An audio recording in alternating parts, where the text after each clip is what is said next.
Let's start there. Let's have that. England. All right. All right. Yep. Puerto Rico. Nice. Florida's considered another country, right? Which one? Florida. Florida? No. Florida is not another country. Texas is another country. Oh yeah, there you go. Yeah, Texas. Yeah. And Antigua.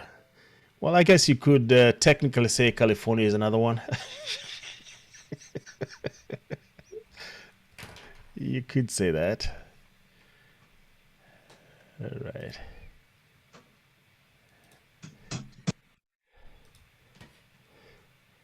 I like to pick on California and Texas because, yeah. All right. I think people have finally figured out how to log into to Zoom. Do people just join Zoom links without logging into their Zoom? Is that the deal?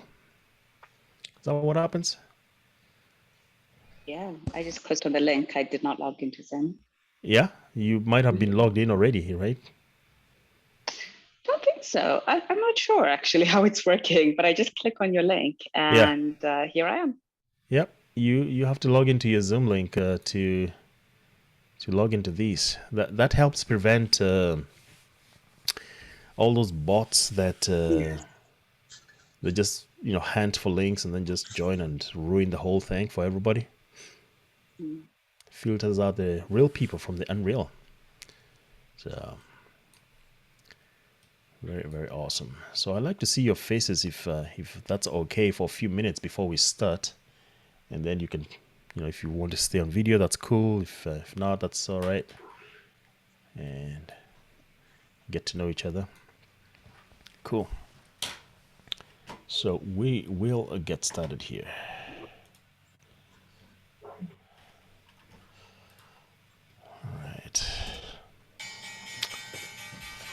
Awesome. That's the famous bell. You guys recognize that?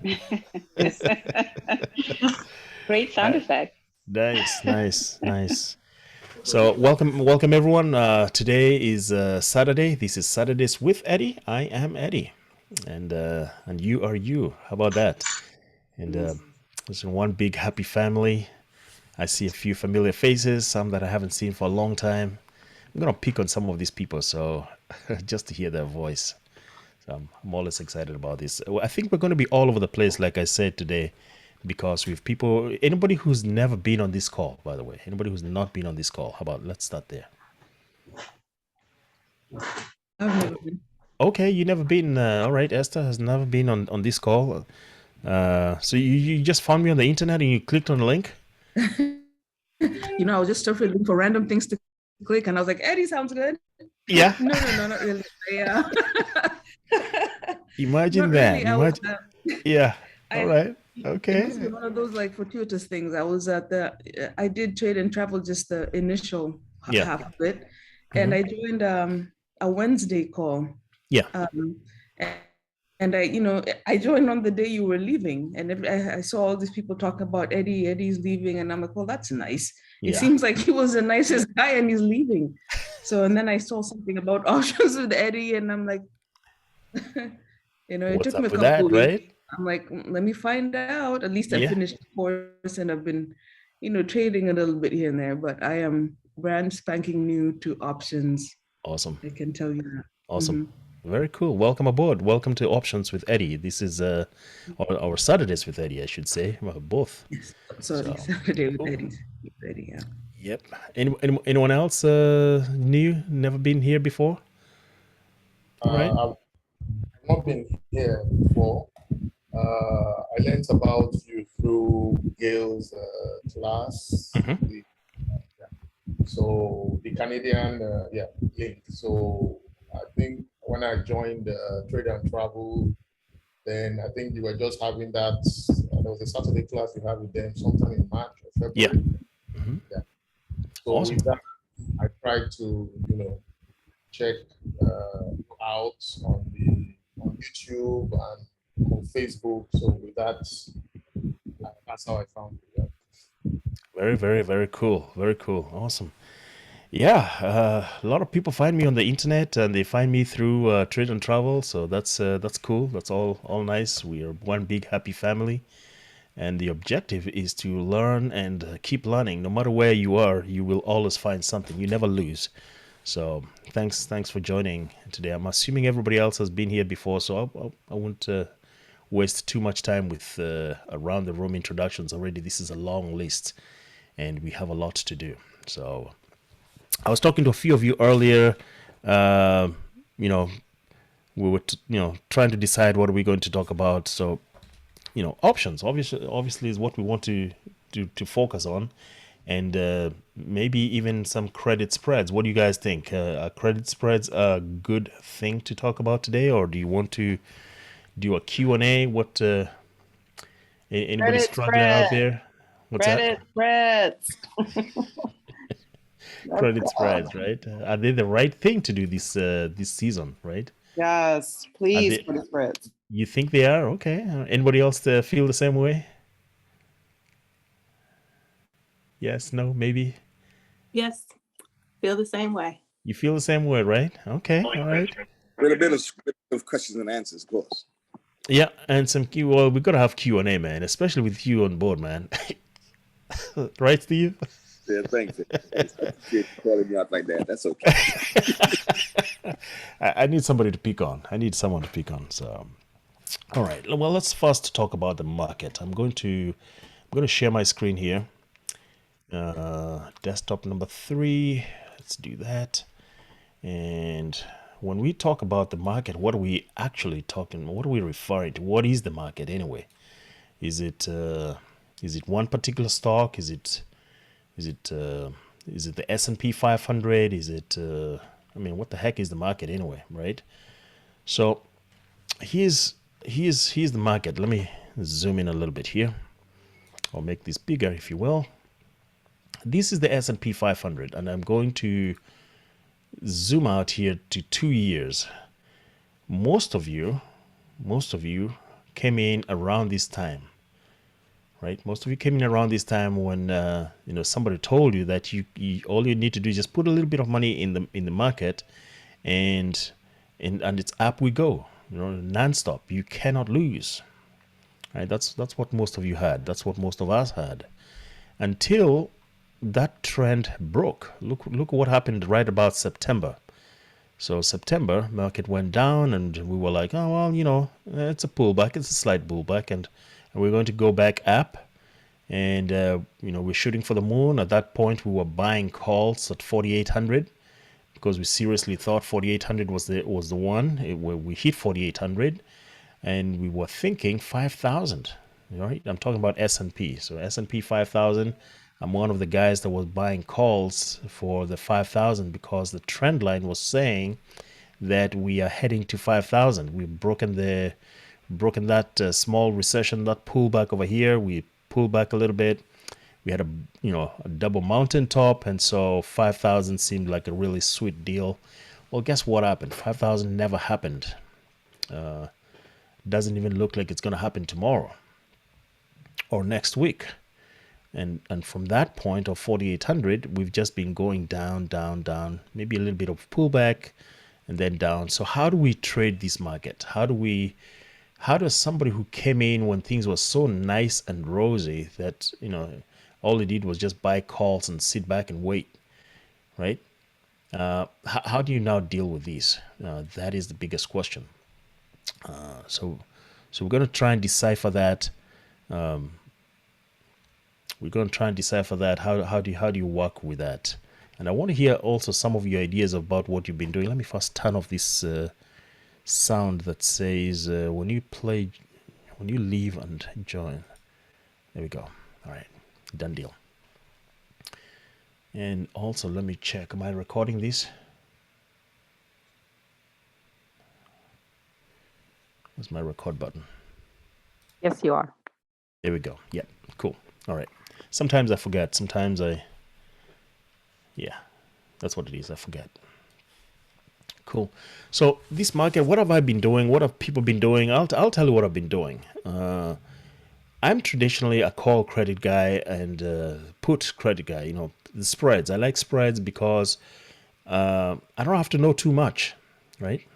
I don't have to know too much. What does that mean? All I need to know is where price is not going to go, which means, in loose translation, that you don't know squat, right? Walk with me here now. Walk with me. So you don't have to know where the price where the price is going. You just have to kind of guess really accurately where price is not going to go. So that worked in the past. In this kind of market, it's just not working because we've got crazy days that move 100 points, 90 points, and just when you think it has stopped moving in one direction, it turns around and goes all the way back up. And then a day like yesterday, we thought it was going to recover, but we ended up with a doji there. Hopefully everybody knows what a doji is. Yes? No? Maybe? Anybody who doesn't know what a doji is? If you don't know what a doji is, we need to help you. There's the Candlestick Bible, by the way. You guys have heard of that? It's a really good book. It's free. The poor guy who wrote it did not have a copyright, so everybody has got their own version. They can put it on the internet, on YouTube, on video. So you can grab your own copy. If you really want a copy, I'll get you one. I've got a bootleg copy. It's really good. It's got a good bootleg copy over there. But credit spreads are where you pick a strike that price is not going to go, and then what do? You sell. So let's break down what a credit spread is all about. Right? Credit spread. It's where you're selling one thing, you're selling a call or you're selling a put, and then you buy a further out of the money call or further out of the money put. Notice the terms that I'm using: out of the money, further out of the money. It means that the call that you sell or the put that you sell in the first place has to be out of the money. So let's talk about moneyness first and foremost. Do we understand what out of the money is? Anybody have an idea what out of the money is? It's okay. So I would like to ask you guys to be interactive. It's okay to interrupt me here until we get real deep.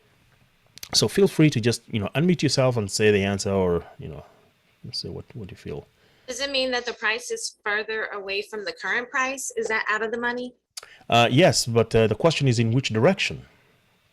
So it is relative to the current price, yes. Like below it or something? Okay, so if the price, let's do some examples here, right? So 41.23 is our current price. Let's actually draw a line here at 41.23 just so that we can have a point of reference. And I'm going to use my price level tool. Going to double click on my screen, edit properties, 41.23. Anybody use this trick, by the way, to draw their lines? Yes. Yeah, it's a really nice way to be very accurate. Very, very nice. You can click anywhere, by the way, and just write the number that you want. Give it whatever color. So for point of reference, our current price is 41.23. So when you're in reference to a call, let's clarify that. In reference to a call, what number is out of the money? Is it 4,200 or is it 4,000? Let's answer that. How about that? 4,200. 4,200 is out of the money because it is above the current price when we are referring to a call. All right, so that is accurate. That is out of the money. Let's switch gears here. How about when we're doing a put? What is a straight put? Which one is out of the money? Would it still be 4,200 or this time would it be 4,000? Which one is out of the money? 4,000 would be out of the money. 4,000 is out of the money, right? It's not yet in the money. So along those same lines of thought, we are going to assume that we're going to buy a call. We're going to buy a call, and the current price is 41.23. We are going to buy the 4,200. That's a crazy call over there. That'll be really expensive. No, actually not really expensive. That'll be a really cheap out of the money call because it is actually higher than the price. But what if we bought a single call and 41.23 increased? At which point would that 4200 strike be in the money?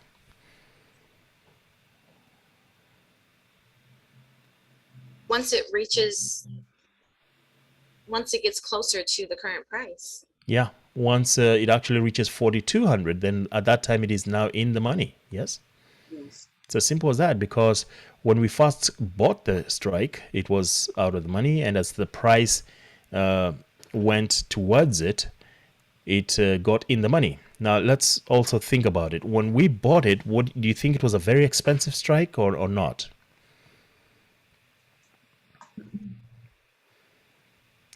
Okay, let's answer that question. Let's ask it a little differently.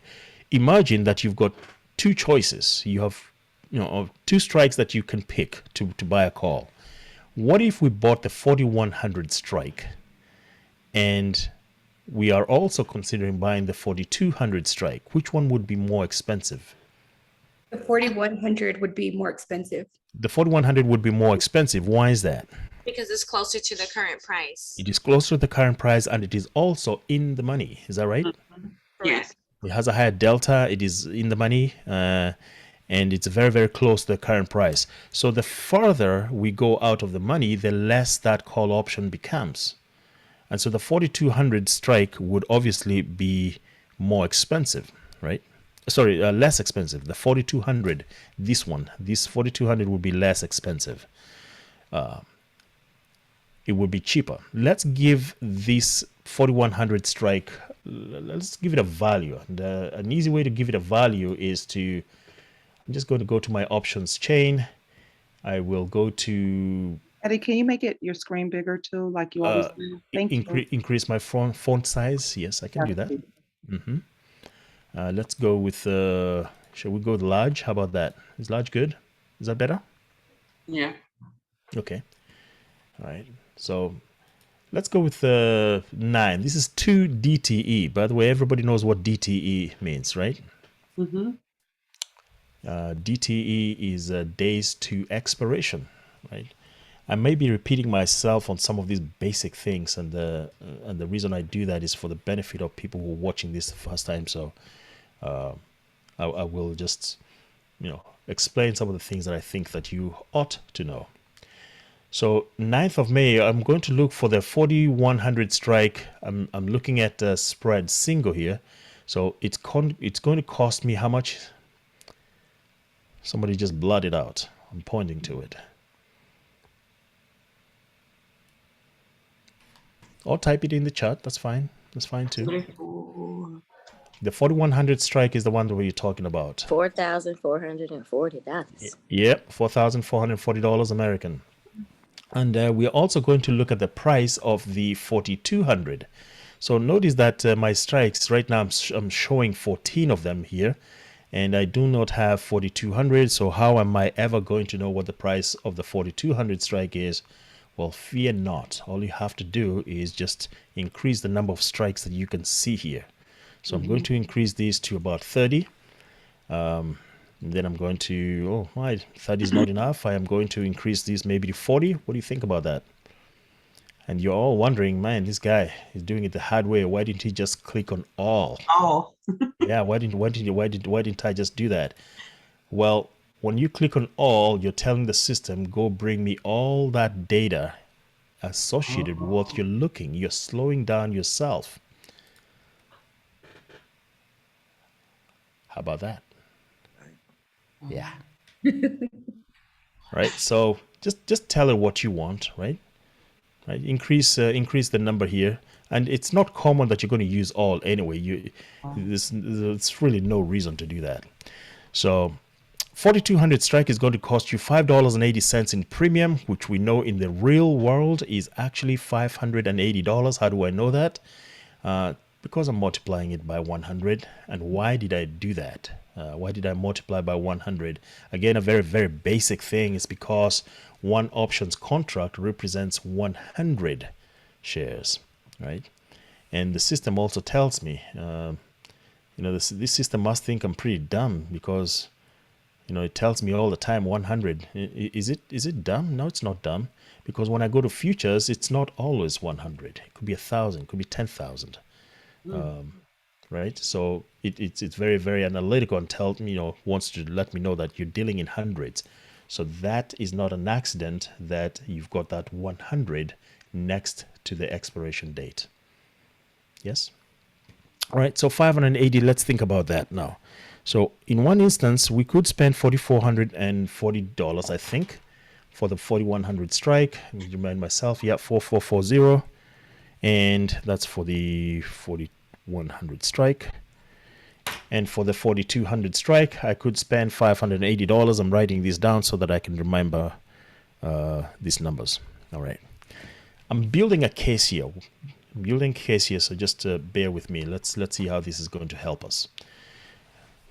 Imagine now that you've bought the 4,200 strike. You bought the 4,200 strike and you paid $580. That's how much you paid for it. Let me go ahead and put a line item here. I'm going to put, paid. How much did I pay? I paid $580. All right, I'm going to show these on the left side, and I'm going to give it a dashed line. I'm going to even make it a little thicker here. How about that? I forgot to change the price. Make that 4200. All right, 4,200, paid $580. Let us now consider this. Oh, well, then we probably need to give this a different line so that we can have a better reference to it. Is that too faint? Is that the wrong color? Did I choose the wrong color? That's kind of hard to see, right? Let's go with wrong. This is probably going to be even harder to see. All right, 4,200. All right, so we paid 580. What do you think is going to happen to the price, that contract value? Do you think it's going to increase as the price increases from 41.23 and goes upwards? What do you think is going to happen to the contract value? Is it going to increase? Is it going to decrease? Is it going to be, stay about the same? It has a delta of 15. How do I know it's a delta of 15? Because I glanced at it when I looked at it, right? I saw that it had a delta of 15, so it's really increasing at a very, very small rate, if any. But tell me, let's talk about this. What do you think is going to happen to the value of that? On an increase. It's going to increase, right? By how much?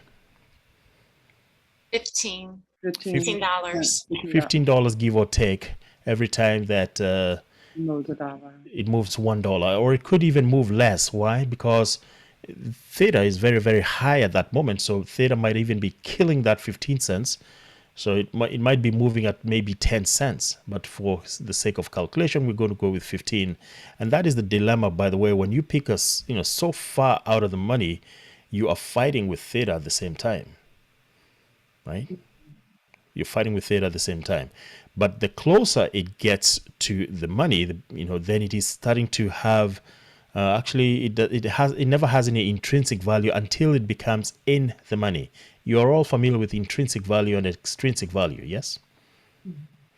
So we know that everything that is out of the money has got zero intrinsic value. It means that if it expired right now, it would be worthless, right? It would be worthless.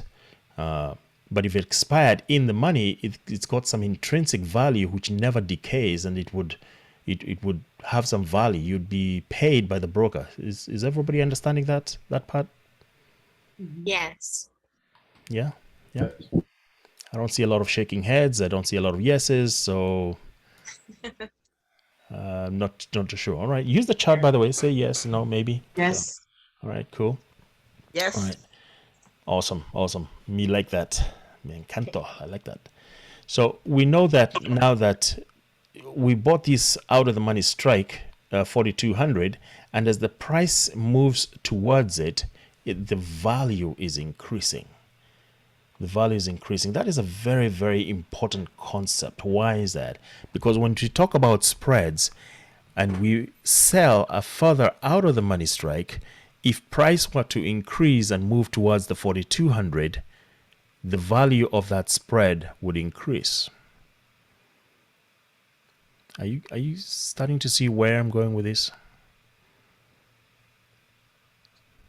You're starting to see where I'm going with these. So if I sold the 4205 because I thought that the 580 was too much, and I want to mitigate that. And how can I do that if I've already look at this one feature of Thinkorswim? I could buy the 4200, right, and then sell the 4205. How would I do that? I simply push Control on my keyboard, and I'm going to click on the buy. And now I have a actually, do I want to do that? I want to actually sell. You need to sell it first. Yeah, well, I think that turns it into a debit spread. I actually want to sell the 4200 and buy the 4200 and sell the 4195. That's what I want to do.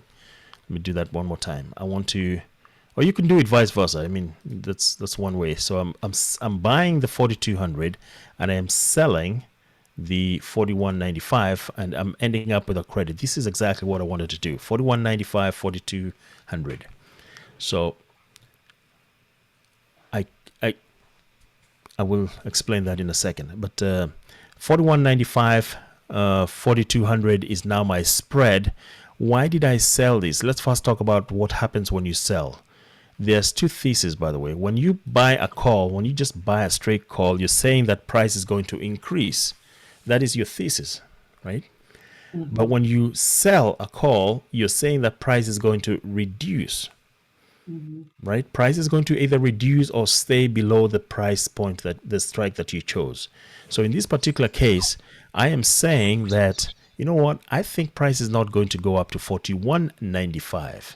So I'm going to, just for the heck of it over here, I'm going to draw another line.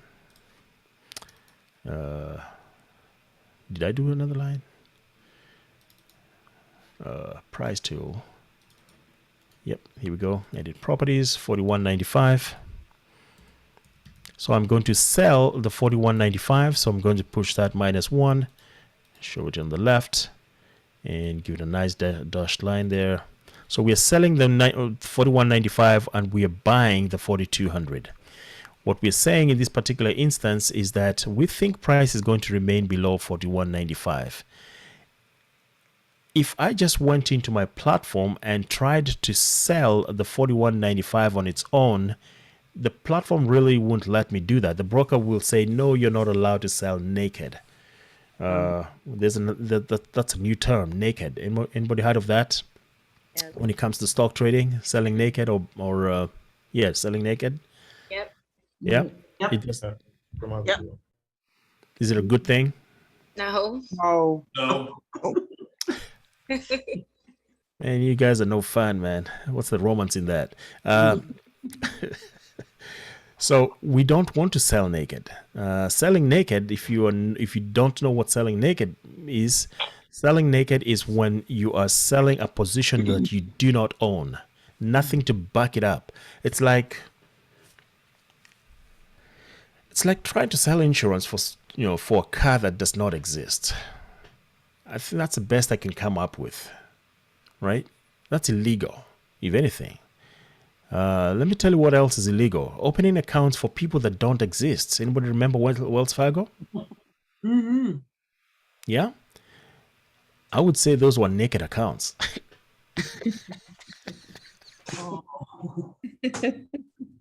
Yeah, there were no people behind those accounts, just fake people, right?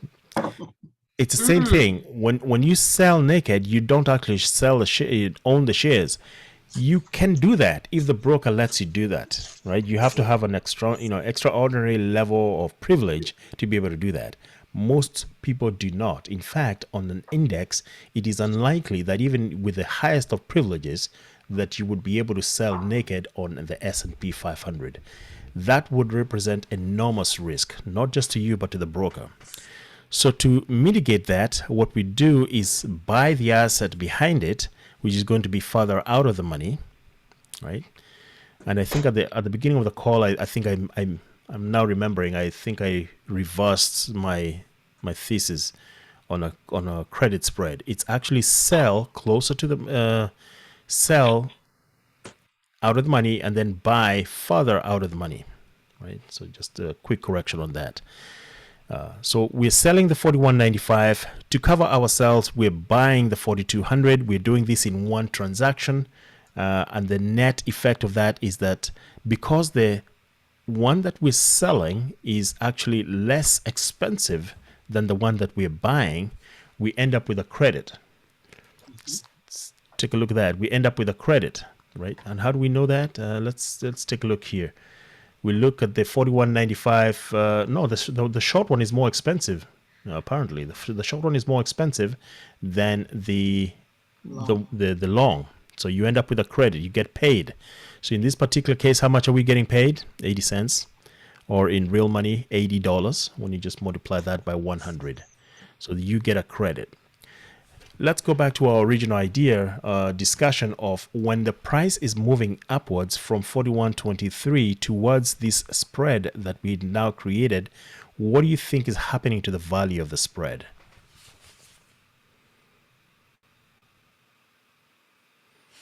Is it increasing? Is it decreasing? It's increasing, right? So it's undesirable, right? We know that there's two ways of making money in the market. We can either buy low, sell high, or we can sell high and buy low. Yes? Mm-hmm. In this particular case, we sold high. Our high was 80 cents. And what is our low? What is the lowest that you can get? Zero. Yeah, zero. Yeah, the lowest you can get is 0. And once it reaches 0, it cannot go negative, right? It cannot go negative in the sense that you can now buy it back from the market for a nominal value. It has no value whatsoever. That's called worthless, right? It's worthless at that particular moment, and when it expires, then we can say it expired worthless. So if you did not buy it, remember, to get into the trade, we sold it, right? We sold it for 80 cents. To get out of the trade, we can either let it expire worthless, or we can buy it back for a nominal fee, say 10 cents or 20 cents, and then we would make the difference between what we sold it and what we bought it back for.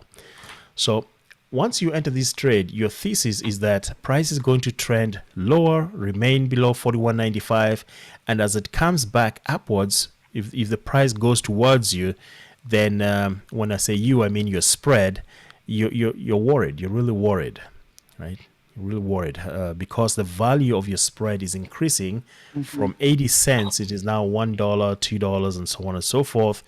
This is not a good thing for you, and you should be worried up until the time its value has increased so much that if you try to sell it, if you try to buy it back, it would be way too much. It would cost you a lot of money. So let's talk about the maximum loss, maximum profit, and how do you defend yourself? How do you risk management? How do you risk manage that scenario?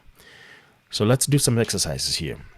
If you spend 80 cents on it, first and foremost, what is the maximum profit that you can get on this bad boy? 80 cents. 80 cents, right? That's all you're going to get, right? Even if the value increased, when the price of S&P 500 increases from 41.20, and you know it will, 41.23 and moves towards your spread might increase in value. What is its maximum value? What is the maximum value it can possibly be? This is now a quiz. I'll give you a hint. The spread is 41.95, 4200. What is its value? So it would be the difference of the spread minus the $80. So we're just interested in the total sum value of the spread. So you're right in one sense. So $80. the value of the spread. The difference of the spread is 5. 5 times 100. So 500. 5 times 100. All right. 500. 500. Nice. So I'm hearing a lot of answers, but the correct answer is 500 or 5. Yeah, you could say 5 points if you're talking in points, which is the difference between 4200 and 41.95. So 5 is correct, And in real dollars, that is 500. Remember, we are always saying times 100. So either of those two answers is correct, 500.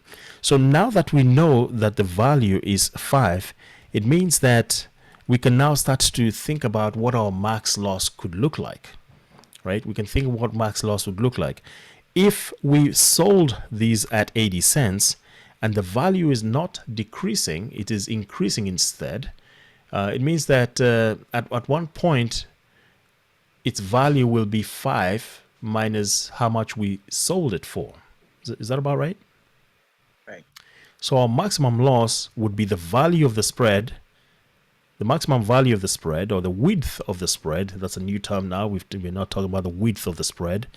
Incidentally, the width of the spread is simply the difference between the two numbers. It doesn't matter how we look at it, just the difference.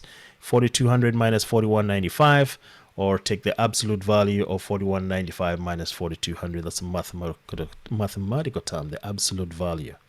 So either way you look at it, it's 5. So 5 minus 80 would be your maximum loss. Let's do some math in our heads. What's 5 minus 0.8? 420. 420. So $420. Yep. Is that painful or is that painful? Painful. That's painful. Notice how I phrased that question. There's no other way, right? It's painful. $420. It's an astronomical loss. Let me first be clear. You guys know now that you know what max loss is all about, I do not advocate max loss. You just need to know what max loss is all about. Your job is to never, ever get max loss. I don't know whether that was clear enough. Did I say that clearly enough? Yes. Max loss is not an option. It is not a choice. It is not on the table. You have every tool in front of you to avoid max loss. Max loss will wipe out your account. We do not do max loss. I think I've beaten that horse to death. We don't do max loss. So how do we prevent ourselves from ever getting max loss? We use a stop loss, or we get out of that trade as the value of that spread increases. You with me so far? Mm-hmm. So let's consider if the price was going up, at which point would it be so painful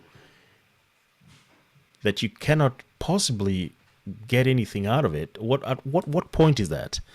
What do we think?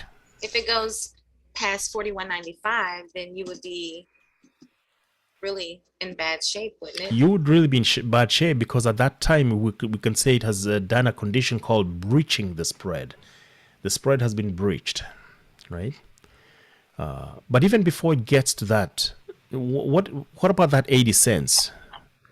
What about that 80 cents? Oh, that's It's going to zero. If it's going to zero, if you're getting closer to the 40, the 41.95. No, I think it's increasing. Oh, it's increasing? Okay. It is increasing, yeah. It is increasing, which is not a good thing. Remember, we described the value of a call, which is the best way I could describe it. We paid $5.80 for it, and as the price increases, then the value of this spread also increases. Yeah? So we want to avoid that situation where that 80 cents is now $1, $1.20, $1.30. So here comes the risk management part of it. When you enter this as a bracket order, which is the way that I suggest that you do it, you should put a stop loss. Question is, how much of a stop loss? And there are many schools of thought. Some people say 1x, 2x, 3x. And what does all that mean? What does the X mean? Why are the introducing letters that are not normally there? Why don't you just tell me what the stop loss should be? In simple layman's terms, if your spread increases in value 2 times what you received for it, that would be considered a 1x loss. And let's break it down. Let's say we sold it for 80 cents, which is what we're doing here.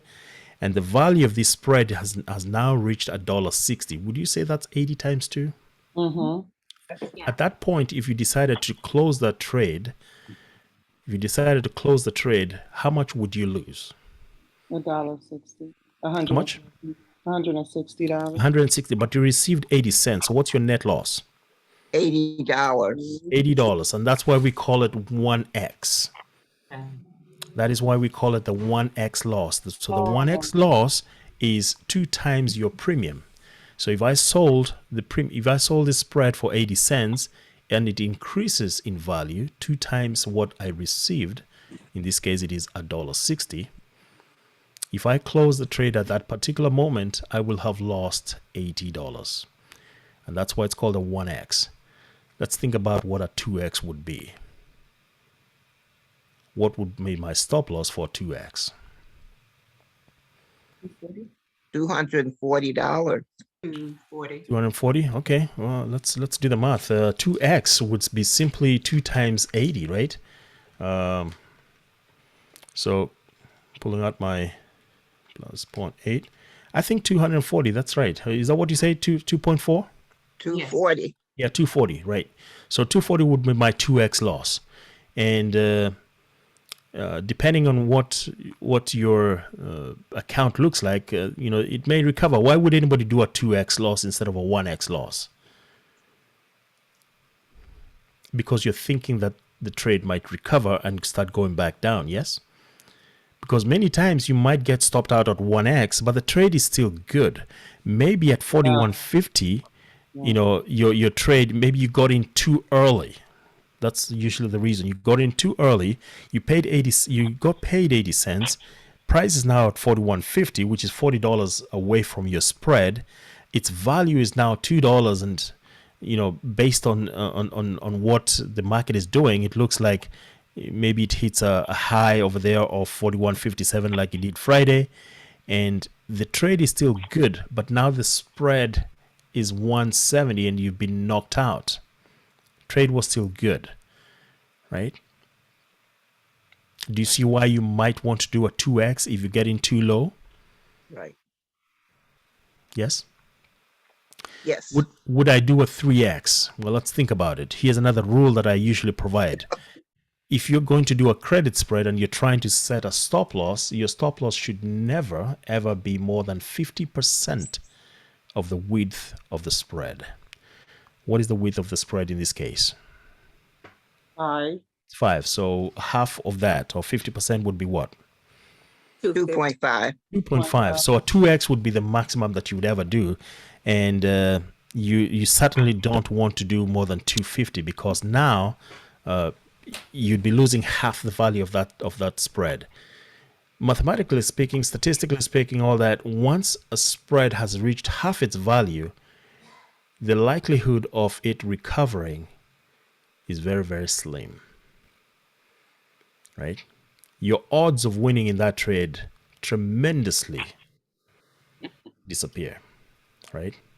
It is unlikely that you're going to succeed in that trade. So half of the width of the spread, if you have a spread that is 250, you better have paid 250 on it. And if you did, you're still going to lose that anyway, because that's your max loss as well. So if the value of your spread reaches half its value, you are pretty much out of luck on that respect. So 250 would be the maximum. Let's say you sold this spread for $1.50. You did really well. What would be your max? What would be your stop loss? This is a trick question. Let me pick on someone here. I'm gonna pick on Nikki. How about Nikki? Nikki, how you doing, Nikki?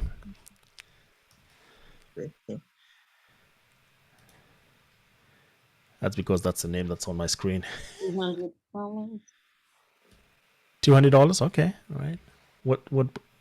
Why is that? Is that what she said? Oh, she didn't say. All right. Anybody else? We are selling a spread for $1.50. What would be the appropriate stop loss? $300. Stop loss would be $250. Stop loss would be $250. That One would be $3, but we don't go above $250. Okay. So which one is it? 2.5. 2.5. Yeah. 2.5. Oh. Yeah. Because our rule says we never put a stop loss more than half the width of the spread. So 250 is correct. So whether I sell this for $1.50 or $2, my stop loss should not be more than 250. Yeah, we are together on that.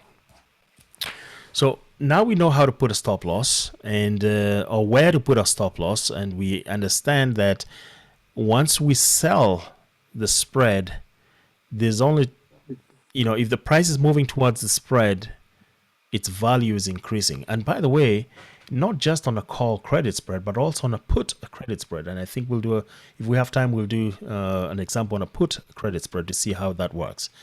But how do you put that into the system is a question, right? How do you do that?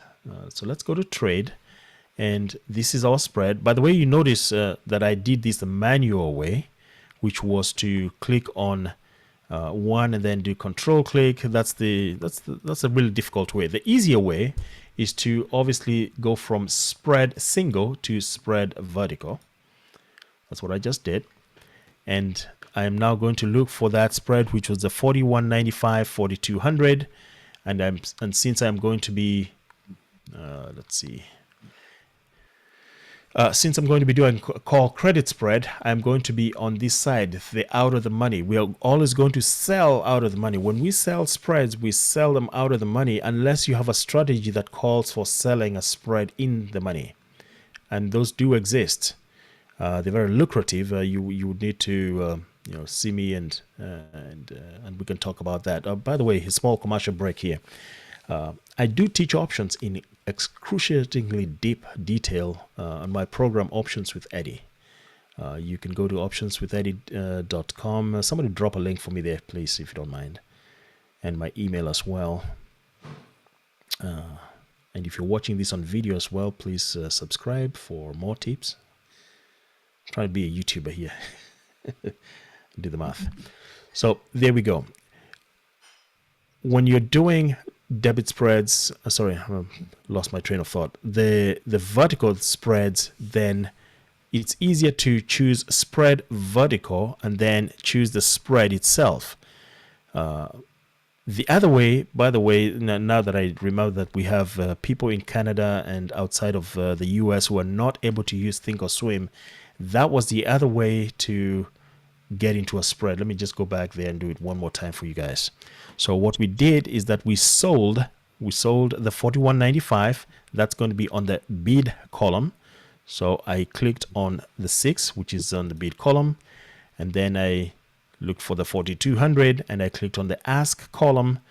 That gave me 80 cents. That's the only way that I know how to do that using Interactive Brokers or Quest Trade. You have to do this in 2 transactions, or well, actually it's just 1 transaction, but you have to do this the painful way. Let's put it that way. If you have Thinkorswim or you have a program that lets you do spread vertical, then the easier way is to simply change to spread vertical. Got it? And then you're going to be on the bid column, right? Because we're selling the spread. So let's see, we've got some background noise.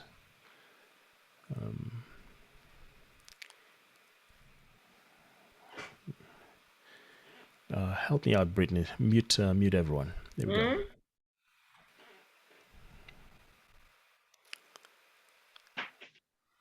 All right, so there we are. So we're going to be clicking on the bid column, and I'm going to be looking for my spread, which is 41.95, 4200, and look at that. Just by clicking one time on it, I achieve the same result. Much easier, much cleaner, much safer, because then you don't have to figure out which one you're selling, which one you're buying. So how do we change this into a bracket order? That's something we want to do. How do we change this into a bracket order? Well, notice that there's the advanced order type here. Right now we're in the single order, which is the default. I'm simply going to change this from advanced single order. I am going to change this to fast triggers OCO.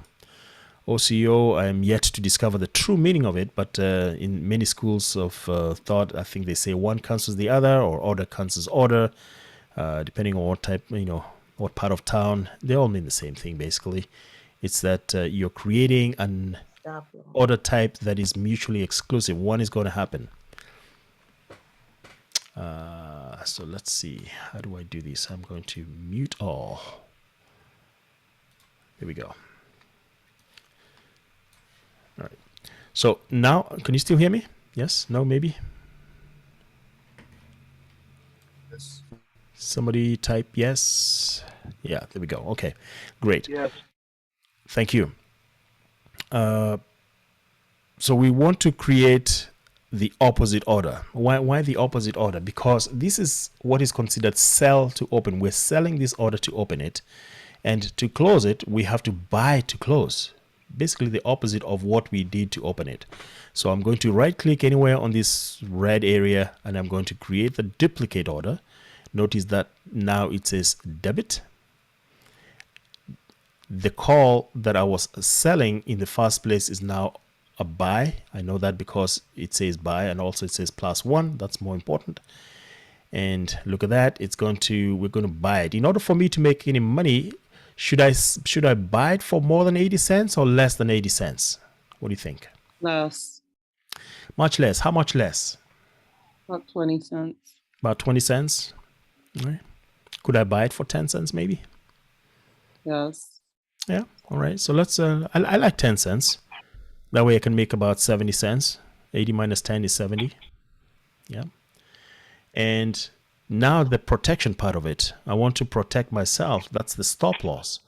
So my stop loss is going to look pretty much like my take profit, only this time it's going to be higher. So I'm just going to right click anywhere on this. I'm just going to create duplicate order. I'm going to do the most important thing, which is set this as a stop. And then I'm going to change this price.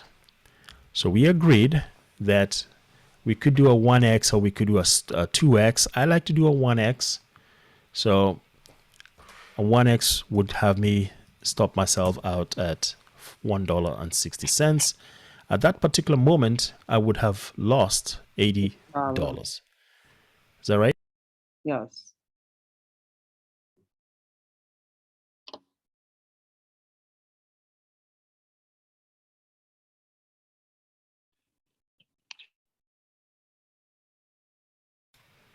Great. Thanks. How's sneezing over there? Do you want to sneeze into the mic?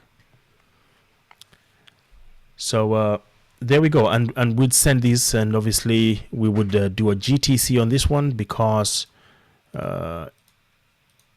today is not the 9th of May. So if I put this in today, obviously this order would just simply drop off. Yeah, it would simply drop off. So all right. Any questions on that, by the way? Let's stop there for a moment. Any questions on that? Or what kind of questions do you have on that? I asked a question about the stop just to make sure. Yeah. So we're putting 160 because that's double the price that we paid. Mm-hmm. So that means that we would only be risking half. It's double the price double the amount that we received, and it is not half of anything right now. It's simply twice the premium that you received. Okay. Right. That's this is a credit spread, so sometimes the thinking here is a little different, and I think you're thinking about debit spreads here. Yeah. I'm thinking about debits. Okay. Yeah. Mm-hmm. Is it because we got our money up front, the premium up front? We already got the $80 up front. And so if we lose 160, we're losing really 80 because you already got $80 premium. Exactly. Yes. That is the reason why your net loss would be 180. Remember, the broker will never give you, will never come after that 80 that they gave you. Once you receive that premium, it is in your account immediately. Mm-hmm. You can go shopping. Right? You can go shopping. The question is, how do they get it back if you lose? And that's why there's a margin requirement. So let's talk about margin requirement when you do a credit spread like this one. How much do you actually need in your account to be able to pull this off? Right? And the short answer is $500 for each one of them, or the width of the spread. So if you have a 5-point wide spread, then you do need about $500. Yeah. And what will happen is that even though the money is still in your account, you can't use it until the trade closes, then that margin requirement disappears. In fact, let's go ahead and send this order and see what happens. I'm going to confirm and send, and it says I am selling one, buying one, buying one. This is my take profit. This is my risk management, and I'm just going to use my default margin account. By the way, I'm on paper trading. This is not my live account, so these numbers don't mean anything. Send. And notice that now that should be in the queue. I'm going to go to my monitor tab and look at this. So this is the part that I want you to see, right? My position statement here says that I am queuing up, and that's why you've got these small icons over here, the buy and the sell. And I've got the BP effect. The BP stands for buying power. So the buying power effect here, Thinkorswim, is actually very nice. They're saying that all I need is $420, right? That's how much they're going to hold, because they already gave me, or they're planning to give me, the $80 up front. That's very nice of them. Some brokers will hold the full $500, which is more common. They will give you the 80, but then they will also hold that 500 as opposed to 500 minus 80. So that's your buying power. Along the same lines of risk management, how many of these would be comfortable to sell? Right? If you had a, let's say you had a $5,000 account, how many of these can you sell? 10. 10, right? Because it's 5,000 divided by 500. Would it be wise to sell 10 of them? No, Why is that? your risk is higher now. You Right. could lose your whole account if You could, if it goes bad. Yeah. let's consider how much you could lose on one spread. How much could you lose on one spread? The $420, right? 5 minus 0.8. So you could potentially lose $4,200. Not a good deal. If your stop loss did not trigger and you walked away and you came back and it expired in the money, then yeah, not a good thing, right? I just introduced a new word over there, expiring in the money. What does that mean? If it expires in the money, where would that be? Is that desirable? No, Big loss. a big loss. Yeah. That's a huge loss, right? So expiring in the money means that price increased and went above 41.95, possibly even went up to 4,200 and ended up over 4,200. That's considered in the money, right? Actually, any point above 41.95 is in the money. The question is, how much in the money is it that would cause you some concern? So we have to think about break even. When does break even come into play? Break even comes into play when your spread has been breached, meaning that the price has entered your spread. It is now over 41.95, but it has not reached 4,200. So somewhere between 41.95 and 4,200, we think that we can get break even. What is that point? That's the question. The answer to that is 41.95 plus the amount of premium that you received. So your break-even point would be 41.95.8. I didn't do that math in my head. I simply just added 41.95 to put, well, I guess I did do it in my head. Duh. Yeah, but yeah, you simply add to your short strike to get your break-even point. For a put credit spread, your break-even number would be the short strike minus how much you received. So it's just the opposite of how you compute for the call credit spread. So from a risk management perspective, what I recommend is a 1x stop loss. That means twice the amount of premium that you received. The second thing is go small on the position size. I commonly recommend 3 to 5 spreads, no matter the size of your account. It doesn't matter whether you have $50,000 in your account or whether you have, just $3,000 in your account. This is one of the most riskiest. Is it Is that proper English? Most riskiest? No. This is one of the riskiest trades that you can get into, right? So go easy on that. It is, and you would wonder, we always ask the question, why would anybody do a credit spread with such amount of risk? It's because it's a high probability trade. Anytime you have a high probability, you also have high risk. So you want to manage these extremely well so that you don't get into that max loss situation. And you can do this 4 days a week these days, right? The S&P 500 has got 4 expiration days. I believe it is Monday, Tuesday, Wednesday, and Friday. They started the Tuesday expirations just recently. And that just means that they have an opportunity to take your money a lot more times. The PDT... So Eddie, can I ask you a question? Oh, you may.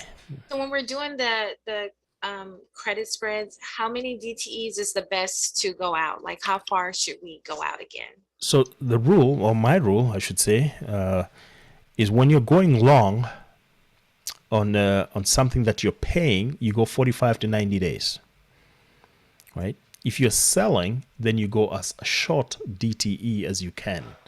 As short DTE, which means 0 DTE is what I would recommend if you're going to do credit spreads. But if you can't find 0 DTE, for instance, if you are going to go on a security like, let's say, let's think about Amazon maybe. And by the way, I don't recommend that you do credit spreads on anything other than AMZN. Anything other than the indices. The reason for that is because of the risk of assignment and risk of exercise. But for a cash settled security like S&P 500, it is unlikely, very, very unlikely that you're going to be assigned or exercised just for the simple reason that it is cash based, cash settled, and also there are no shares behind it. It's not like an ETF. So, try and avoid doing credit spreads on anything that is not cash settled. SPY, by the way, is not cash settled. A lot of people think about SPY, and no, that one's not. And QQQ. And QQQ, yeah, there we go. QQQ is also not. It's not cash settled. So, all right. Let's see, what other questions do we have on that? I think this was on SPX. Eddie, I have a quick question. This is Tracy. Sure. So I've been doing credit spreads. I've been doing a lot in my sim, and I noticed that sometimes I can't always find the premium that I'm looking for. So I have to go for I have to go further out, like 7 days DTE or 10 days or whatever. Does that affect my how the price moves or anything like that? Is that okay? Because everyone says 0 DTE, but sometimes I'll go further out. Is that still okay where I can still get out that same day? You can do anything more than 0 DTE. That's fine. What you will discover is that the price or the premium does not decay as fast. One of the reasons that we do a shorter DTE is because we are looking for theta to work for us, the decay. What happens between the time you sell it for 80 cents and 0? What's happening in that particular instance?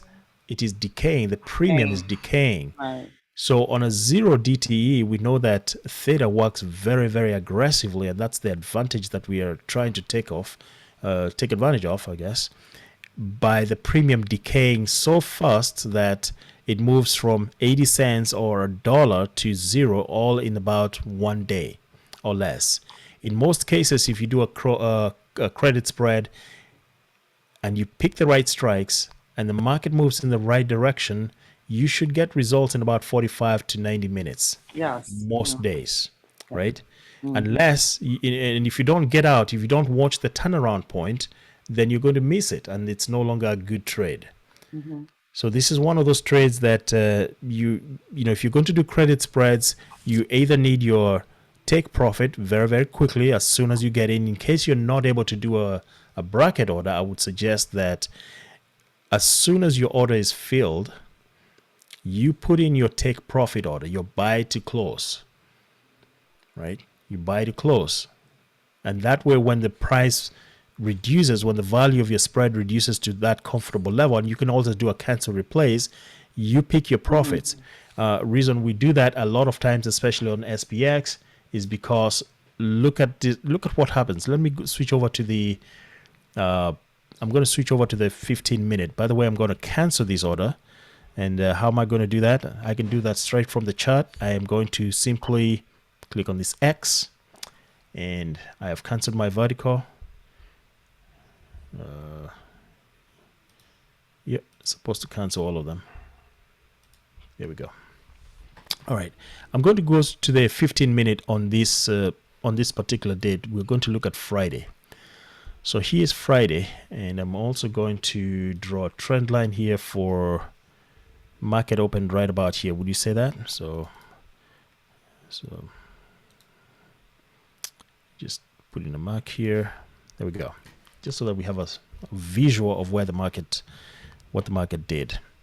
So Friday was a beautiful day, by the way. Anybody trade Friday?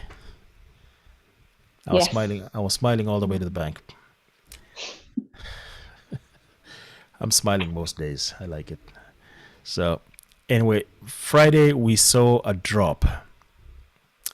Yep, we saw a drop and then we saw an increase. If you were trading, let me see, this is 9:30 on Friday. Yep, if you sold a call credit spread in the morning, let's say you decided that you're going to sell the 41. What would have been a good one to sell? Let me see what you guys think.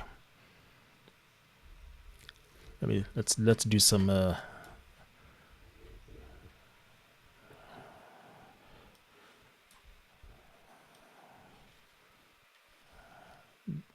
things here. I'm gonna play a game. All right, it's Friday morning and it's about 9 whatever. All right. You do not have that information. Are you still looking at my screen? Yes. Yes. What would you do? Or what should you have done? Let me hide this other candle first. Also, would it have been a good day to sell a call credit spread right about this time? No, because you're low. The candle's low because the bottom looks like it's 40.62, right? So that's your support. Yeah, but the momentum at this particular moment is down. Would you say that? We gapped down. We remember that previous close on Thursday, we closed right about 41.50 something, 52 I believe. And then the next morning we opened at about 41.26, which was almost a 20-30 point drop. And so we, market clearly, and I believe at that on Friday morning the the S&P E-mini futures were reporting some seriously strong negative numbers, so that was pointing to a red day. Yep. So would you have sold maybe a call credit spread at that point? Yep. Yeah. I think I would have sold a call credit spread at that particular moment. And what would have been a good point to sell it at? When it hit the support. When it hit the support? Because a reversal was gonna. I think you want to sell it even before it hits support. Yeah, 60%. 0.6. I would sell it as soon as I figure out that we are going down, because then I can get the most premium, right? So to get the most premium, what do you think? What would have been a safe place to sell it? 41.24 somewhere. I'm trying above that green candle. Above this green candle right here. Yeah. 41.70. Because that's when it closed. That's when the previous day closed. So don't you want to sell it above the previous day when it closed? You're getting there, yeah. That would be. Above 41.50 is the right answer. Why is that? Because S&P historically goes back and closes the gap. So knowing the behavior of the S&P 500, and this is where you have to know how this stock moves or how this security moves, is that you've got this gap between 4150 and right about 4130, give or take. So that's a 20-point gap. What you want to do is sell it above the point that you remember. Credit spreads are about where price is not going to go. Mm-hmm. Where price is not going to go, not where it's going to go, but where it's not. Mm-hmm. Right? So 4150 to me seems like that is the point where, anything about 4150 is where S&P would not go for that particular date. But let's see what happened. I'm going to now clear all drawings here. What happened? If I sold at this point of 4150, as my spread, or rather as price decreased, notice that we hit support around here. What do you think is happening now to my spread as the value goes up? It's still in the gap. Right? So as the price of SPX is going up, this is the time that I need to be getting out of my spread. Because you're losing money. So at what point would be a good exit if you're looking at this? Like what amount would you get out? On this candle, whatever the price, whatever the value of my spread is on this green candle, I would be out. At the bottom. Okay. At the bottom of the support. Okay. Gotcha. When I see green. Gotcha. Because I don't know what the bottom is yet. I don't have information. I don't know whether this is going to be, a trending upwards candle. I don't know whether it's going to retrace. But at this particular moment, I have seen possibly my low of the day. I don't know that yet, right? But if I got good premium above the 4150, right about this candle is where I need to be getting out. How many candles is this? 1, 2, I'm on the third candle. That is the 45-minute mark. So assuming that I got in, we say around 9:45, it is now 10:15-ish. I think about 10:15, that's the time you're getting out. Because this candle has indicated that we are now on the rise. We've turned around. Yes. We have turned around. So that's the time you get out. So regardless of what your take profit is, whether you put it in there for 10 cents, 20 cents, if you sold it for say $1 and the value of your spread is now 50 cents, don't wait for that 20 cents. You get out. Because what's going to happen as the price of SPX goes up, this is no longer 150. We are now talking about we're now talking about $3, possibly even $4, because it's about to be breached. In fact, it does get breached. Mm-hmm. Yeah, went through. It goes through. Wow. So you do not want that. That's why you want to buy back your spread, because even when you know for sure, when you know that, my goodness, market is going down, this can happen, and it happens all the time. And that's why we take profit when we see profit on a credit spread. Don't wait around for that 10 cents. Don't hope that we are going to stay below 4150, right? Because this will take you out. And then you don't know that, just when you think that, oh my goodness, yeah, things, price came back down, you're going to survive. Look at what happens. It goes way back up again. What it does do, it breaches your spread again. So Eddie, in this case, since SPX moves so quickly, do you have to set a stop loss? I mean, can you just literally be watching the screen in this instance? Are you faster than the computer? I have my finger on the trigger ready to strike. Okay. If you're that quick, that's all right. If you're faster than the computer, you're good. No, I'm not. Okay. Set your stop loss. Okay. Yeah, set your stop loss. Yeah. So, Eddie, yes. what if you have a platform that doesn't have a stop loss like Tastyworks? You can't set stop losses on that platform. So what do you do? Oh, wow. You can set a stop loss on Tastyworks. Not on debit and credit spreads. I've been on the phone with them for an hour. Really? Yes, really, seriously. You're kidding, right? I'm not. I'm serious. You cannot set stop losses.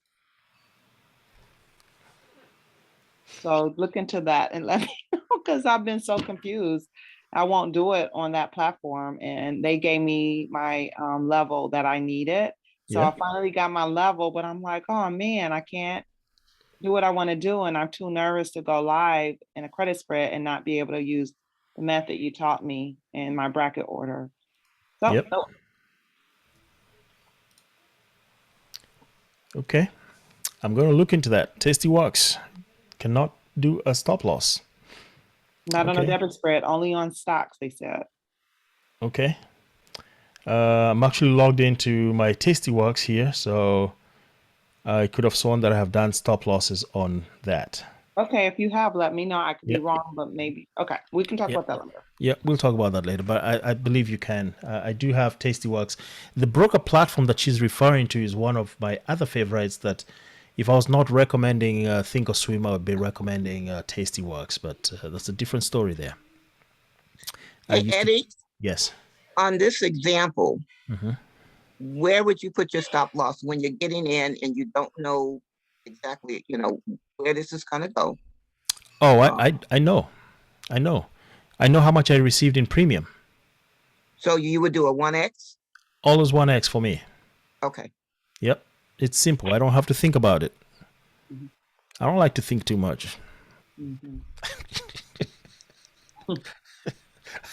I like easy. I like easy. So no, there's no thinking. If I receive $1.20, my stop loss is going to be 240. If I receive 80 cents, my stop loss is going to be 160. If I receive 150, my stop loss is going to be, finish it up for me, $3. 250. Oh, 250. 250. Sorry. Yes, yes, yes. Forgot. Back quick. 250. So you see what happened here is, again, the price went down, you got saved, but you have no idea. You don't know what's going to happen in the market. That is why you have two things. You've got your stop loss and you've got your take profit. As you're watching the market, when price of SPX turns around, you get out, you do the right thing. That's how you manage a credit spread. Right? That's how you manage a credit. It's one of those that you have to babysit. It's, whether that's fortunate or unfortunate, but it is a money maker, and you can do that.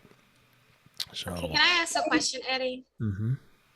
Is it safe to say when doing credit spreads, because I haven't done them before, not yet, but you can always look at the previous candle and, like you said, mark your highest point where it ended at, and then set your credit spread there? And the previous candle? Yeah. So like when we Monday, for instance, we can look at Friday and see where that candle ended, if it's high or low, if it's green or red or what have you. And then if we're going to do a credit spread, if it's going down, we can look at the previous candle and set our credit spread above that. Does that make sense? It's starting to make sense. That is not the way that I decide where my strikes are going to be. Usually, okay. That's what I was trying to figure out. Yeah. Okay, and I get your point there now. So I usually plot on the daily. It's always on the daily, right? And that's what's usually guiding me about where to put my spreads.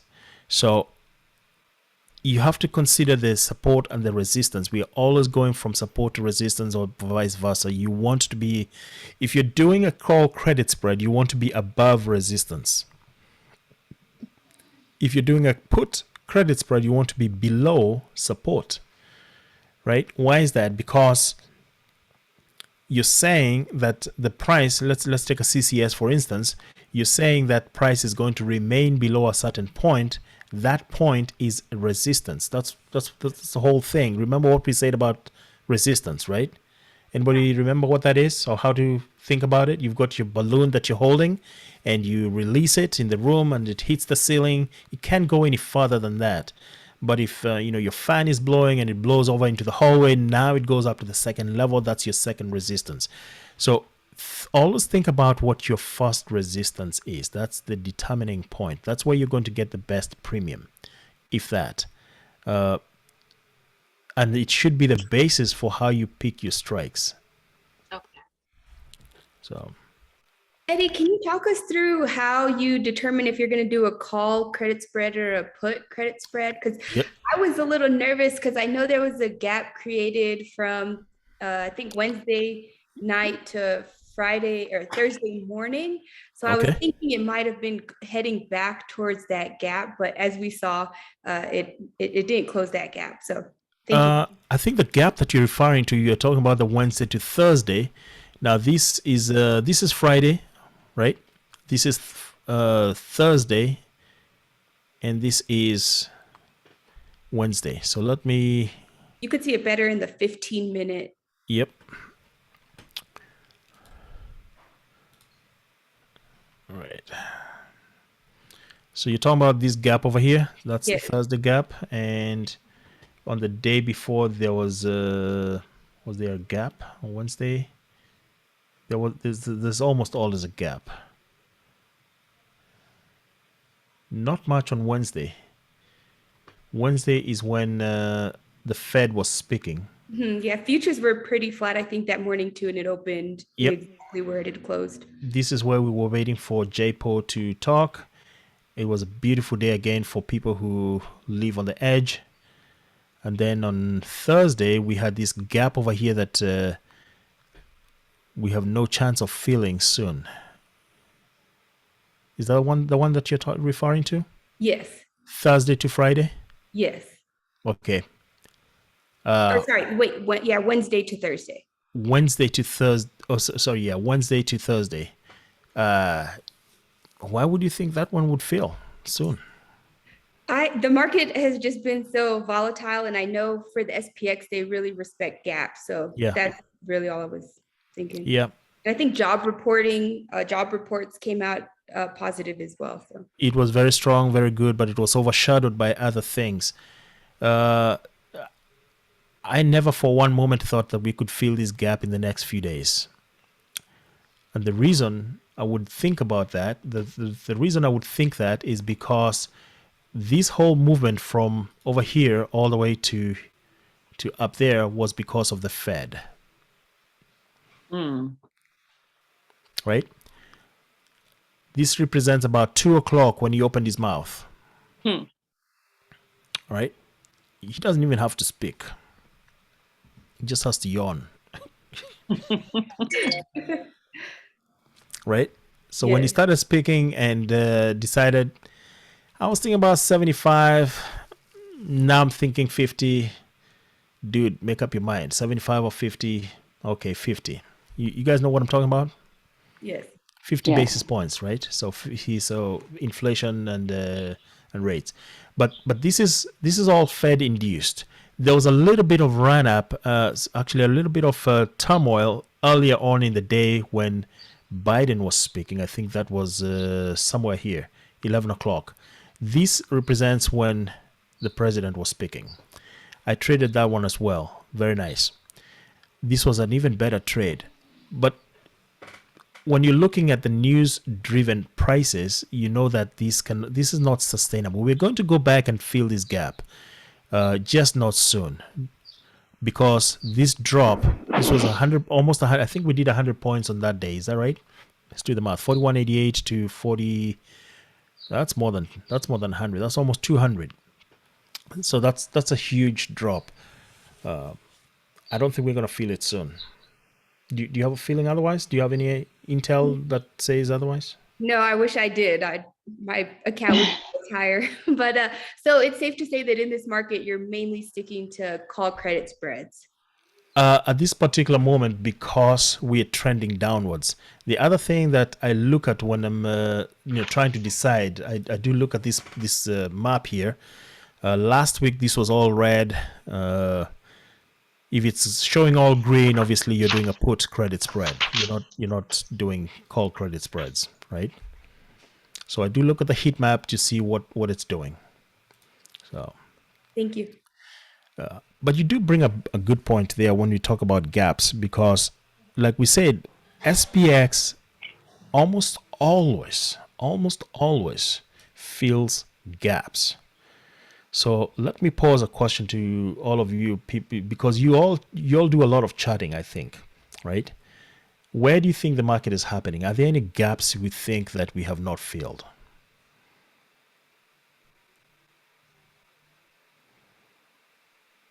In the recent past, any gaps? I'm going to move back here to the daily time frame. Now, what do you think? Let me go back here 9 months. Let me go back here 18 months. They all look filled. They all look filled, all right. They all look filled.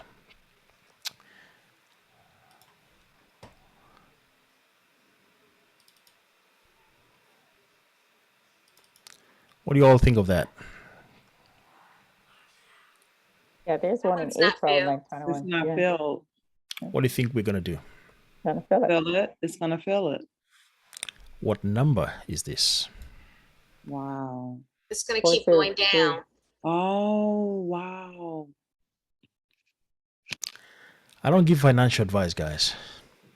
I just point it out. 40, But we know where this market is going.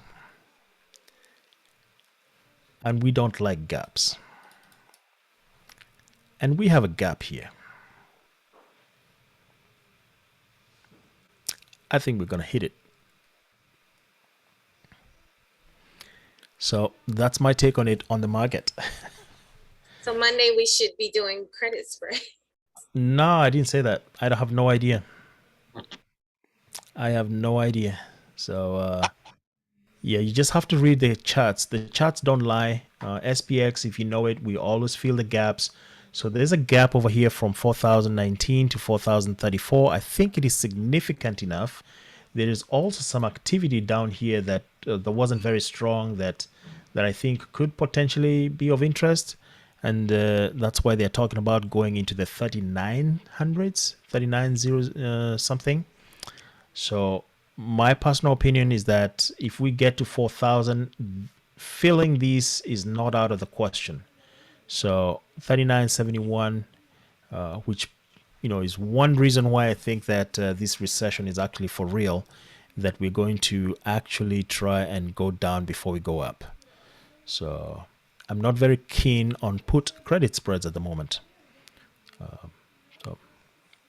So that's my take on it. See, let's do a time check here. What? Eddie, can I ask you a question? Mm-hmm. Yeah, So sure. since you can trade SPY and QQQ 24 hours, do you think that's a good thing? No. Okay. No, definitely not. There's nothing to think about there.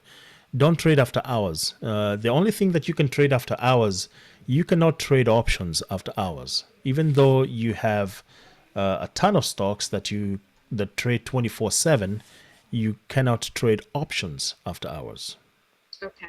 Yeah, you can only trade ETFs and shares and that kind of thing. So you better have a nice pot of gold sitting there with no liquidity, because there's very, very little liquidity in the aftermarket. So no, don't even think about it. Okay. Yeah. Now the day they open options to trade 24 hours, which is they have talked about it, and actually it is now possible to do that on SPX in other parts of the world, I believe, on different platforms. It has not been enabled, and I believe TD Ameritrade did put out a statement and said at this point they are not supporting it. They're not supporting trading 24 hours just yet.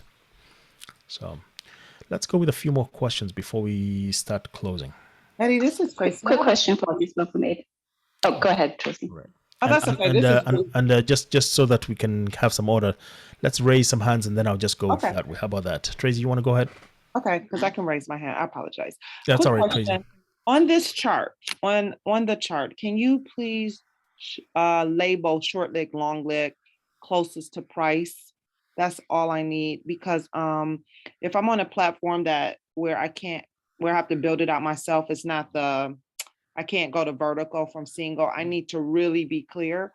And so I sort of have it, but I don't. I just want a visual of it on the chart marked. Okay. So I'm going to clear some of these some of these lines. I'm also going to go to the 15-minute. And so considering 41.23, and let's just say you wanted to do a 41.50, 41.55, right?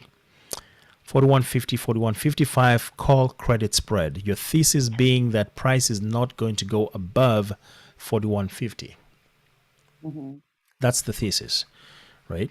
So in that particular instance, I would sell the 41.50 and buy the 41.55. So I'm going to draw a price line on 41.50 and 41.50, and that's the leg that I sell. So we designate selling by placing a negative sign in front of it, right? Just going to show this one on the right side so that it's closer to you. On the right side, that's the one that I'm selling, okay? And then the one that I'm buying is going to be above that particular price, so 41.55. That's the one that I'm buying, right? So let's go ahead and do another one here and do a +1. Excuse me, Eddie. I think you're on the. Are you on the 15 minutes or the daily? I'm on the 15. Oh, okay. Yeah. 41.55. And I'm going to show this one on the right side. Going to do that. Does that give you a visual?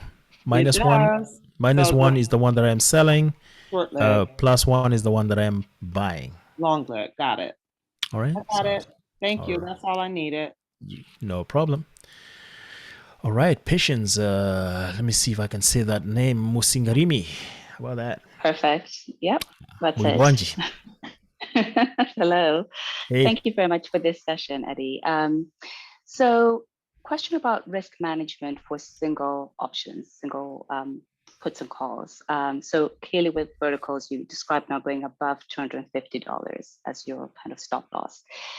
And I wondered with single options, if you have a similar view on that. I think in the last session a couple of weeks ago, if I heard you correctly, I think you said for one option, you don't go above a risk tolerance of 250 per contract. And I've been playing around with that in my sim and kind of trading Amazon, Tesla, faster moving stocks that are quite volatile and have tended to be stopped out in the last couple of weeks, just given the volatility in the market.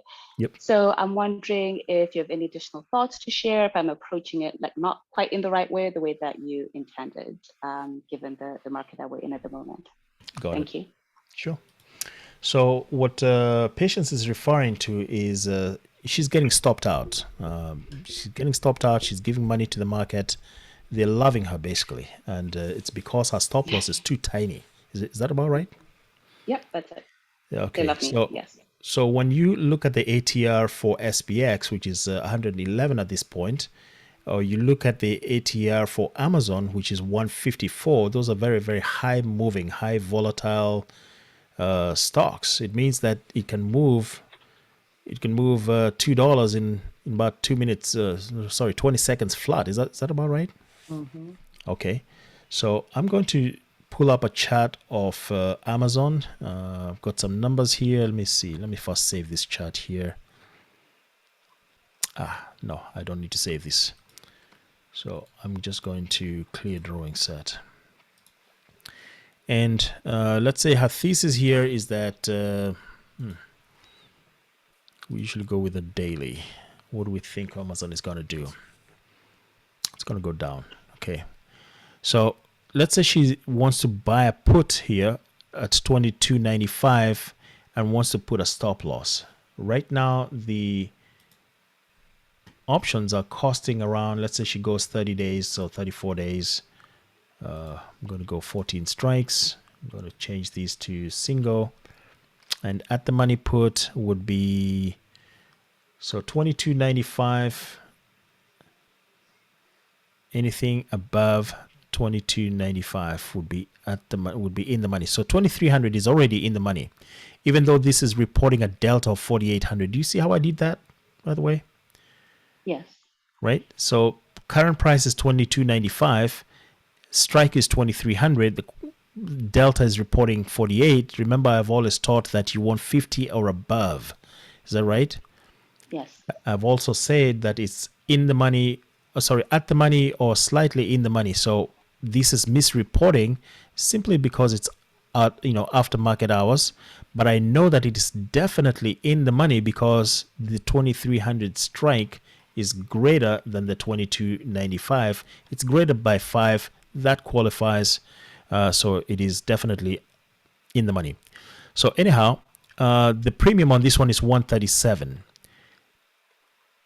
And if I put a stop loss here of $250 or even $300, the likelihood of being stopped out is so high. It is so high because Amazon, and I'm going to go to the chart over here and simply go to the 15-minute. Notice that in about a 15-minute one session, it moves around $10.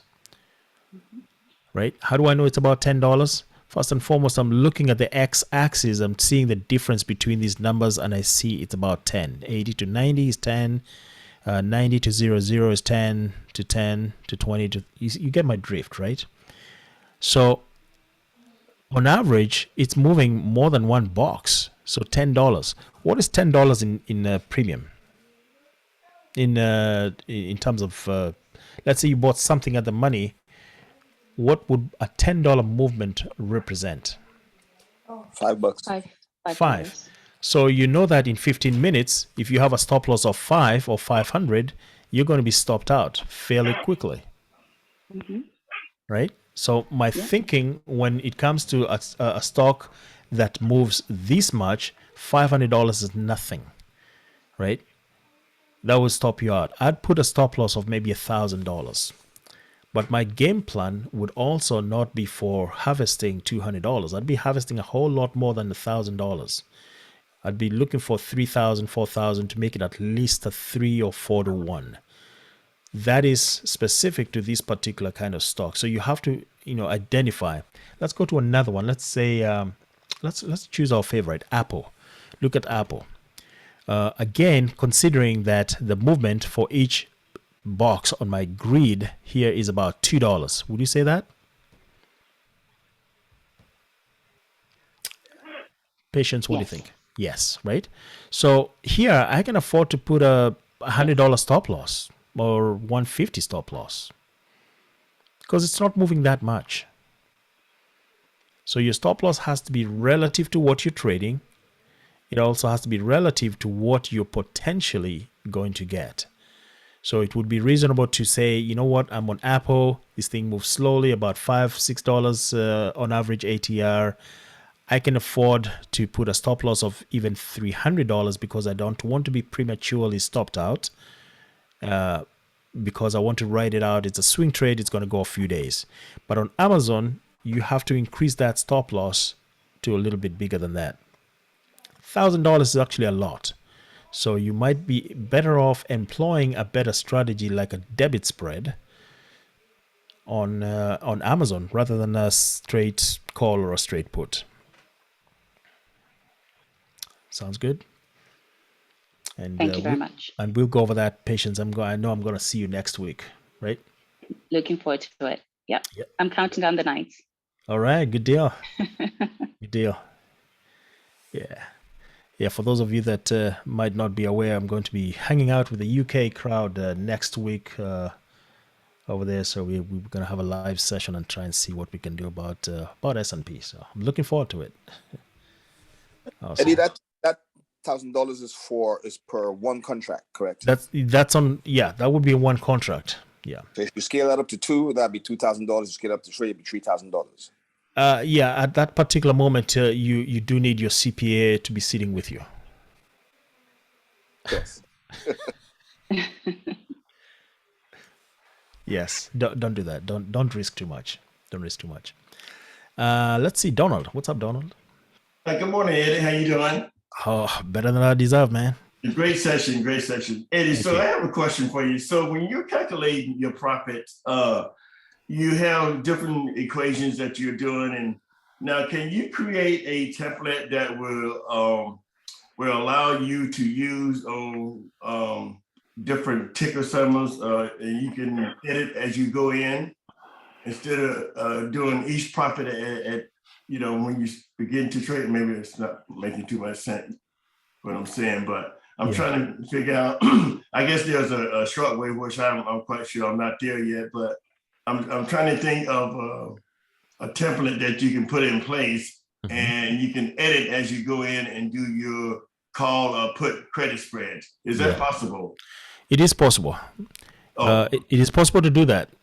But that would be working hard and not smart. Okay. I do actually have a trading plan, a very elaborate trading plan. You're already in my class. We just haven't got there yet. So in my trading plan, I will show you exactly how to calculate your profit, the best point to get in, where to get out, and not stress so much about it. I've got a step-by-step instruction of how to do that. You'll be able to apply that to most securities. And I have different strategies for different securities. For example, the high moving ones versus those that don't move too much. I'm talking about ATR here in this sense. So you and I, Donald, will go in on that. I think that's if I'm not wrong, I think that's next week or the week after.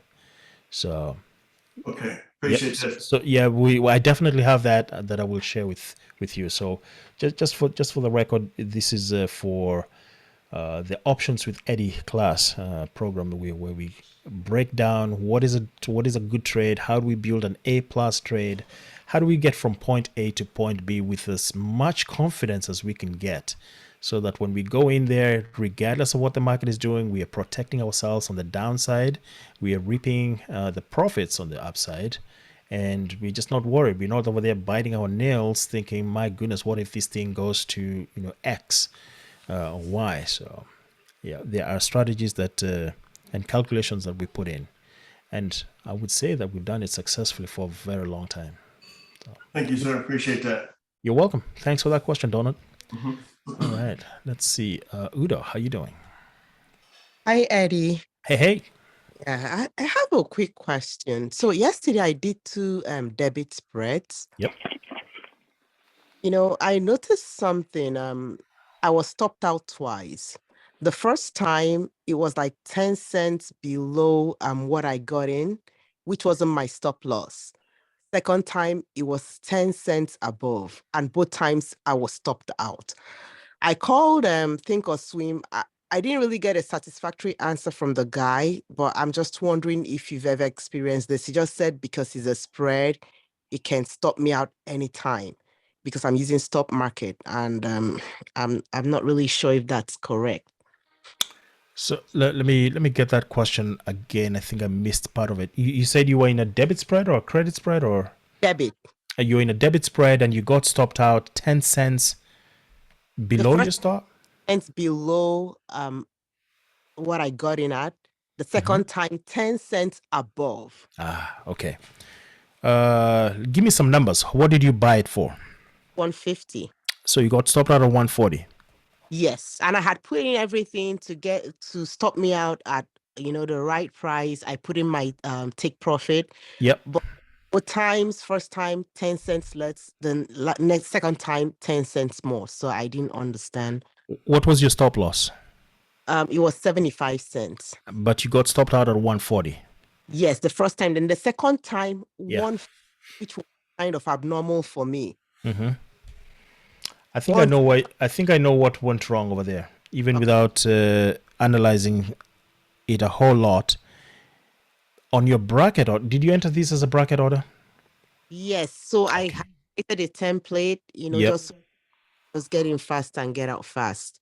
Got it. So I think there's something wrong with your template, because what it sounds like to me is that on your stop loss, you forgot to put in stop, and you still had limit in there. It says market. He actually went through it. It says market.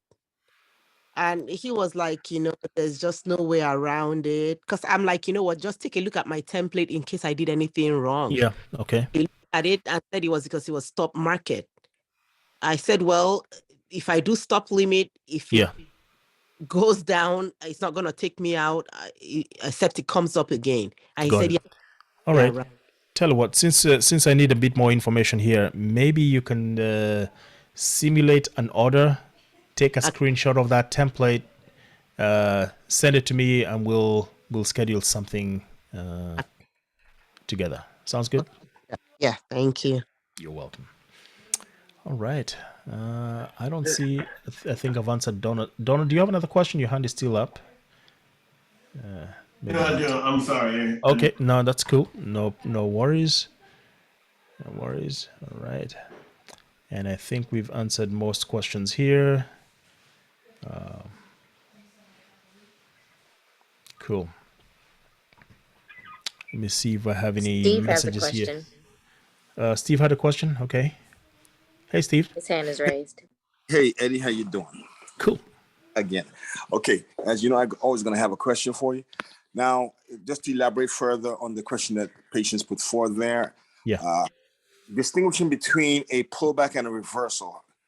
How are you able to distinguish between the two? Or if not, do you use an indicator to basically aid you with that or not? No. The indicators are simply telling you what happened. They are historical pieces. They are not live. So I think here the question probably is, how do you identify a reversal and how do you identify a pullback, right? And depending on the direction of the stock or the ticker, that's what determines what a pullback is. So I'm looking at Apple over here, and it just happens to be on my screen. I'm going to draw some lines. And you're pretty familiar with. I'm going to take it that you're very, very familiar with the support and resistance principles. Can I assume that, or? Yes, you can. Very much All right. So we know that support and resistance principles are based on where price changes direction. So if price was going down and then it all of a sudden starts going up, that is considered support, right? And if price was going up and it starts going down, that's considered resistance. That's the basic premise of support and resistance. Of course, you don't look at it just by itself. You're probably going to look, further back. For instance, over here, I noticed that this is a point of contention here, right? Correct. I see that we have consolidation, we have a test, we have consolidation again over here. So this is a pretty strong support level. Resistance level. Resistance, yes. Resistance. So as price comes up here, if you're following my paint and my ink here, yes. Right? This is called a reversal, right? Mm-hmm. It's called a reversal. If I'm hitting a point of support, right? Mm-hmm. This is actually too far from support over here, but I think this is a point. This is another interesting here. This is a rebound. We hit a support level and we rebounded up. Mm-hmm. Right. By itself, it might not have seemed like it's a rebound, but when I go further back, I can see that there is actually some correlation between what happened at this particular moment, if you're seeing my cursor moving around, and when we go back. So you cannot evaluate a cluster of candles just by itself. You always need to go to the left. Mm-hmm. You always need to go to the left, and that will help you identify price action. The other thing that will help you identify price action, and this is something that we also go into in class, is knowing the type of candle that you're working with, right? Mm-hmm. What is this candle here telling me? Where's my what is this telling me over here? What's going to happen over here? Well, that candle right now is showing that the the sellers pushed it down. The sellers are actually in control at that point. All right. If I were a guessing man, I would think that this is a reversal candle right here. Right? This is a reversal candle. This is an inside candle. This is we're overshadowing this, or rather the green candle here overshadows this next candle here. It actually does close inside the body of that green one. And so this is an indication now that price is going to move where? Downwards. So you're not taking into consideration the wick of that candle for an inside candle. You're looking at the body of the candle. Yes. The classification. Yep. Okay. So this inside candle here is telling me that price, the next candle I should expect. This is my sell signal over here, right? Or my buy signal, if you will. What am I buying? Puts. Yeah. Yeah. Or selling calls. Right. You have to understand how these candles play, right? You have to understand the relationship between where that candle is and the next candle. All of that is described in the Candlestick Bible. If you read that, and you don't have to read the whole thing, but it describes in excruciating detail those candle patterns. That is the one thing that I know a lot of people don't teach, but you do need to understand those candles. It comes into play also when you are doing price predictions to see how is price going to work in the next 10-15 minutes, especially if you're trading one of my favorite tickers, which is SPX, right? Yeah, I'm currently reading the Candlestick Bible right now. Yep. So here's an example here. This is a breakout. I'm going into too much detail here, maybe, but you get the gist. you get the gist. So yeah, good question there. To kind of piggyback on that, everything closed in a doji candle on Friday. And I'll probably dive into the Candlestick Bible, but I'm sure that tells a little bit about what's probably to come as well. Yeah, the doji also tells a story because it's a point of, I think it's a point of strong decision. Would you say that? Yes. You're referring to on the daily time frame where we closed. I'm gonna zoom into this point. We closed with a doji here. It is a strong decision. Basically, the sellers pushed the price down, buyers pushed the price up. We negotiated and we decided that, you know what, the right price is going to be right about there. As opposed to when sellers are so strong that they push the price down, buyers are a little weak, they try to push it up, but they don't manage. In a doji, we are somewhat agreeing that this is about the right price. But a doji, by definition, also tells us that it is a turning around point. So every time you see a doji, you know that we're either confirming direction or we are turning around at that particular moment. Depending on the position of the doji, that's another thing that you have to think about. So that candlestick book does give us quite a bit of information. Is everyone familiar with which book I'm talking about? Yes, no, maybe. I think I said that. Yep. Yeah, it's a free book. So yeah, it is. Yeah, if you pay for it, you pay too much. Erica, if you pay for it, you pay too much. You should have paid me. Noted. Like my put credit spreads as well. I paid too much. Yeah, you paid too much. So it is 1300 Eastern time, guys. It has been so wonderful just to see you guys again. If you don't mind turning your cameras and wave at me or say something. Always love to see those smiling faces. I enjoy Saturdays with Eddie. The next one is going to be approximately a couple weeks from now, give or take. And as usual, these are always free. There is no charge. You can invite your friends. You can invite your friends to join Saturdays with Eddie. There's no restriction. You don't have to be a part of any program. The idea is to get to know me, get to share some of these things. I love stocks. This is what I do every day. And I also teach options. So I do have a style. I have a success trail. I have a lot of students that I think have benefited. So you can go to Options with Eddie and just learn a whole lot about me. If you like this video, by the way, go ahead and subscribe down there. I'll keep you posted. If you did sign up today, you will get a copy of this video before I post it live. Once it finishes processing, normally takes about a couple of days. So that's where we are. Let's see. Somebody has a question up there. That would be Lindell. Is that right? Lindell, you have a question? Are you just saying hi? Are you saying hi? Okay, that's cool. And if there are no more questions, we're going to go ahead and end it right here. And my usual closing bell. It's a wrap. Bye, Eddie. Thank you, Eddie. Thanks, Eddie. Thank you, Eddie. Thank you, Eddie. Thank you, Eddie. Bye. Have a great weekend, Thank you, Eddie. everyone. Thank you.